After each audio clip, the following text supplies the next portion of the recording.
Fala galera, meu nome é André Schmidt, jornalista do blog do Garone, e eu vim aqui falar de Vasco.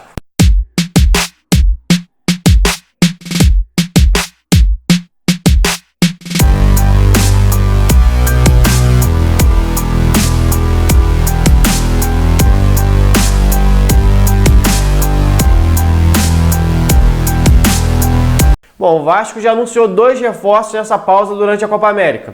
O meia Marquinho, canhoto, de 32 anos, e o volante Richard, de 25, que vinha jogando no Corinthians. Eu já fiz aqui a análise individual de cada jogador e hoje eu vou falar um pouco sobre como os dois podem se encaixar nesse time do Vanderlei Luxemburgo, nessa equipe que o Vasco vai ter para o segundo semestre para a disputa do Campeonato Brasileiro. O que muda em relação à característica do time e também taticamente na equipe que pode vir a ser as variações do Luxemburgo com essas novas peças que chegaram. Mas antes de eu fazer a análise aqui rapidinho, se inscreve no canal aqui nesse botãozinho vermelho na esquerda, deixa seu like, ativa o sininho para receber as notificações de novos vídeos.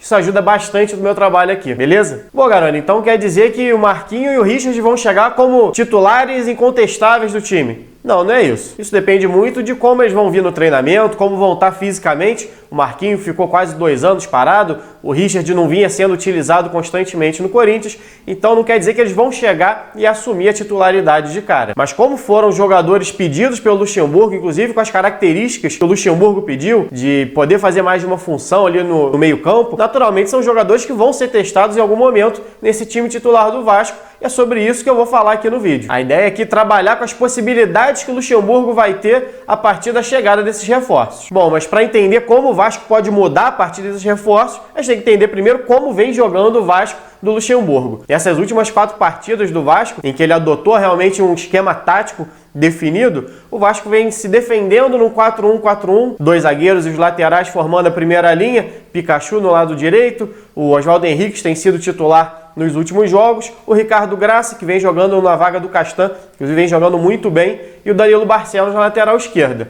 Mais à frente o Raul, volante, fazendo essa função de primeiro volante nesse 4-1-4-1. Mais à frente, nessa segunda linha de 4, a gente tem Rossi e Marrone pelos lados, e você tem um pouco mais centralizado ali, uma dupla de volante, se apresenta para o jogo ali pela lateral para fazer essa triangulação, então Marcos Júnior e Andrei, que são peças importantes nesse time e que são peças importantes talvez na mudança, porque são jogadores que atuam exatamente nessas funções que podem exercer Marquinho e Richard. Quando o Vasco tem a bola, o Vasco ataca num 4-3-3, ou seja, esse 4-1-4-1 se transforma no 4-3-3 ofensivo, com o Rossi e Marrone se lançando para essa última linha e o Vasco saindo muito pelos lados do campo, contando com essa aproximação desses 2 volantes, que hoje são Marcos Júnior e Andrei, tentando se aproximar da área para finalizar. E o Raul ficando um pouco mais atrás. Então, se a gente for pensar nesse Vasco, mantendo esse esquema tático que tem tido, e pensando na entrada de Richard e Marquinho nesse time, muito provavelmente a gente vai ver o Richard entrando na função que hoje exerce o Raul, como primeiro volante, e o Marquinho entrando mais pela esquerda, não na vaga do Marrone,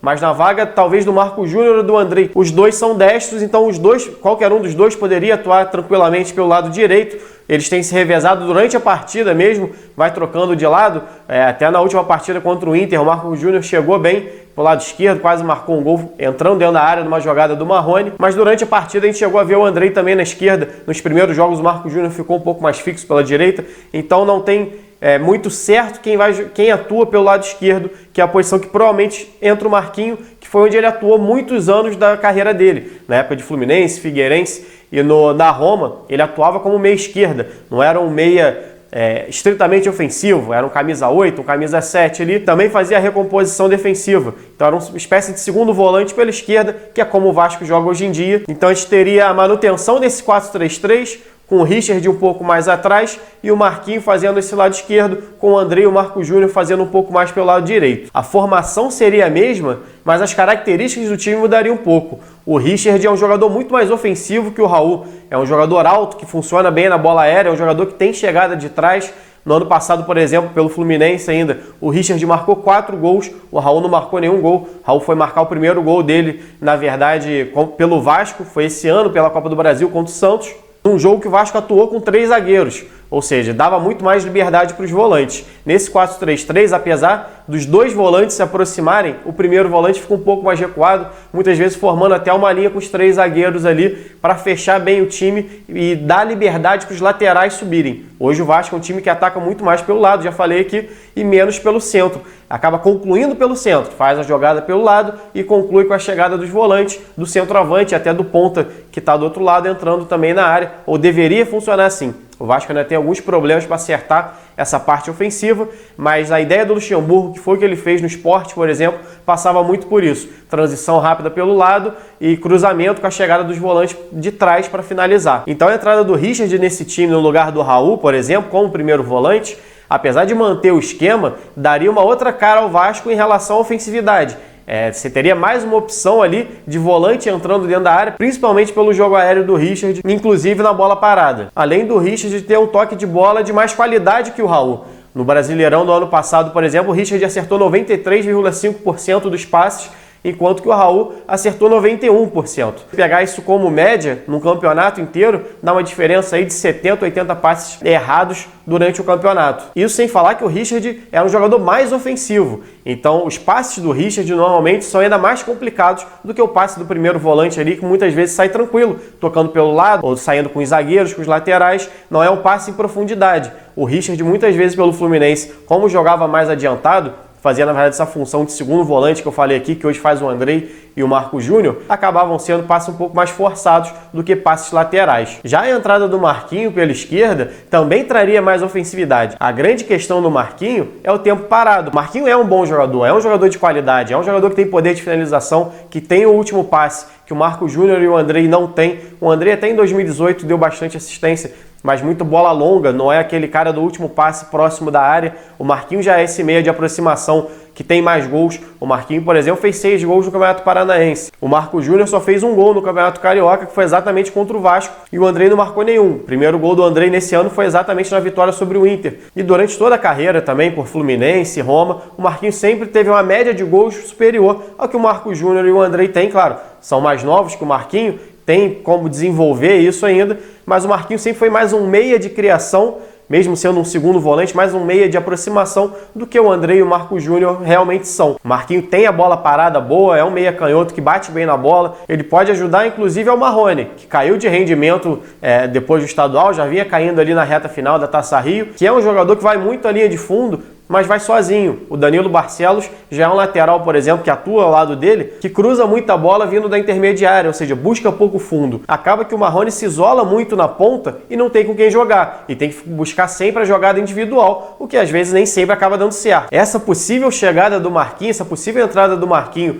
mais pelo lado esquerdo, pode dar uma opção de passe para o Marrone, para inclusive ele fazer mais infiltrações dentro da área. O Marrone vinha fazendo muito gol no início da temporada e parou muito por conta dessas mudanças. O Vasco teve problema ali para encontrar um centroavante para fazer esse pivô, o Max não rendeu, o Thiago Reis é mais um finalizador, ou seja, a bola começou a chegar menos para o Marrone finalizar, e isso pode mudar exatamente com a entrada do Marquinho, que é mais um passador, apesar de ser também um bom finalizador, mas tem qualidade no passe para aproveitar essa velocidade do Marrone pela esquerda. Pode ser que isso aconteça com a entrada do Marquinho. Então, se a gente for pensar no esquema que o Luxemburgo hoje tem no Vasco e a entrada desses dois reforços, mais uma vez, se tiverem um bom rendimento, é claro, o Vasco tem de ser um time mais ofensivo, mesmo mantendo o esquema com 3 volantes. O Vasco hoje tem um desequilíbrio ofensivo que passa exatamente por esse lado esquerdo. O Vasco joga muito pela direita com Rossi e Pikachu, porque é o que tem funcionado. Na esquerda, com Danilo e Marrone, como não vem funcionando, o Vasco tem abdicado de atacar. Tem feito menos ataques por ali, ou tem sido menos incisivo nos ataques por ali. Essa entrada do Marquinho pode equilibrar um pouco o time em relação a isso. Outra opção de mudança do Luxemburgo, mantendo o esquema tático, é colocando o Richard como segundo volante também, assim como o Marquinho, e mantendo o Raul no time. Ou seja, sairia o Marco Júnior e Andrei e entrariam Marquinho e Richard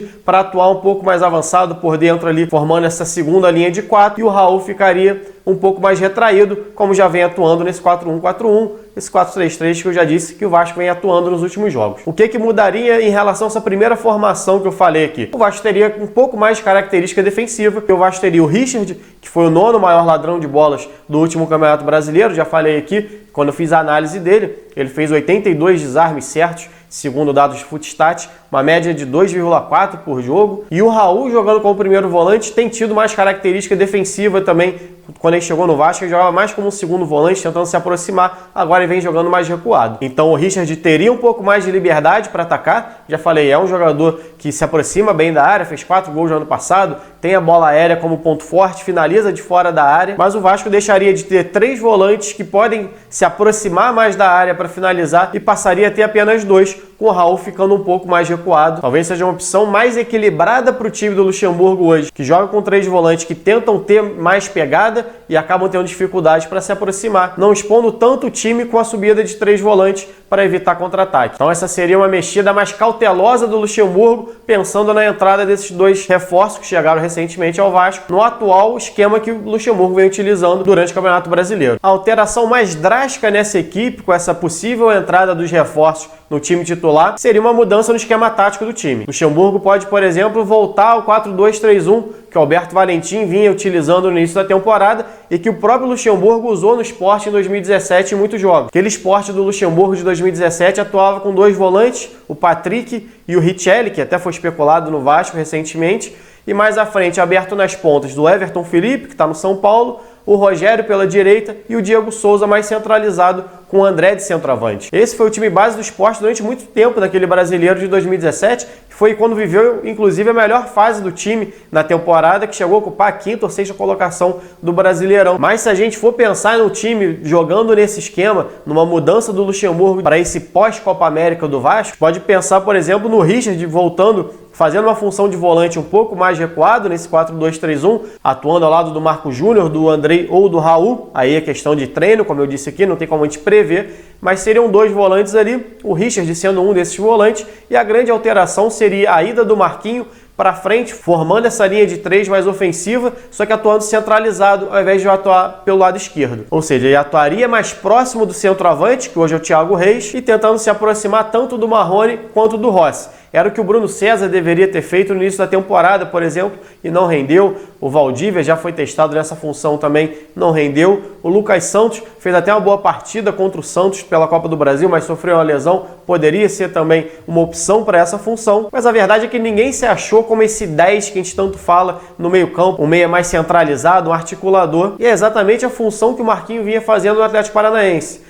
Quando ele começou o Campeonato Paranaense pelo Atlético, ele começou jogando como segundo volante e não rendeu, que é exatamente a função que eu falei aqui nas outras possíveis formações do Vasco com os reforços. O Marquinho passou a render no Atlético exatamente quando jogou como camisa 10, aquele meia que entra realmente na área, se aproximando pelas costas do centroavante, chegando para finalizar, aproveitar um cruzamento ou pegar um rebote. Foi assim que ele marcou 6 gols no Campeonato Paranaense. Só que esse também é um esquema que já não funcionou no Vasco, exatamente por essa falta de capacidade do 10 de articular com os pontas. E esse meia centralizado participando um pouco do jogo. Assim como o Bruno César veio de lesão do Sporting, o Marquinho também está vindo de uma lesão recente, até mais grave. Ficou quase 2 anos parado. E esse camisa 10 precisa ter essa dinâmica rápida para que o ataque não fique óbvio, para que o ataque não fique passando só pelas laterais e cruzamento para a área, senão o time não consegue criar com qualidade. Mas foi exatamente essa função que o Marquinho fez no Atlético e funcionou assim. Só que o nível é bem diferente de você disputar um campeonato paranaense e você atuar no campeonato brasileiro. A cobrança é muito maior e seu rendimento tem que ser maior também, inclusive fisicamente. E essa é a grande questão do Marquinho,